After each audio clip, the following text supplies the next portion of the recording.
Életemben azért dolgoztam keményen, hogy minél több szép dologgal tudjam magam körbevenni.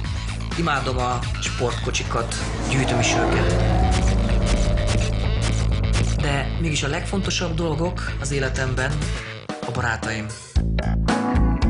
Szeretem a barátaimat, mert mindig számíthatok rájuk. Ha rossz a kedvem, felvidítanak. Minél több barátom van, annál jobban élek. Minél több barátom van, annál több pénzem is lehet. Mindig kerestem olyan lehetőséget, ahol sok emberrel tudok megismerkedni. Számomra ez nagyon-nagyon fontos volt, mert minél több embernek a barátságát birtoklom, annál értékesebb emberré válhatok. Ahogy az autók különlegesek, úgy az emberek is különlegesek.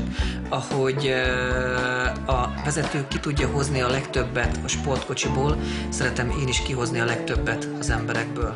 Néha nem tudják, hogy milyen sok van bennük. Néha nem tudják, hogy mennyi erő van bennük. Maguk is meglepődnek rajta, hogy milyen dolgokat képesek megvalósítani. Ezt imádom.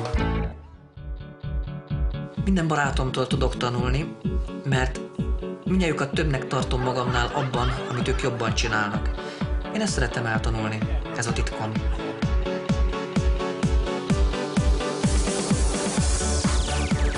Tizennégy évvel ezelőtt egy jó barát elhívott, és azt mondta, hogy figyelj rám, ha itt csak pénzt akarsz keresni, soha nem lesznek barátaid.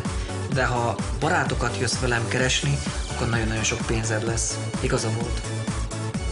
Az idő múlásával az autó elrosdásodhat, tönkre menhet, akár még össze is törheti az ember véletlenül. A barátság sokkal jobb befektetés ennél.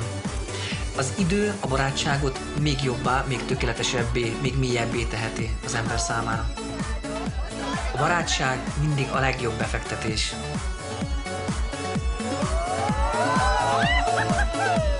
Berkics Miklós vagyok, a barátod, gyémánt igazgató.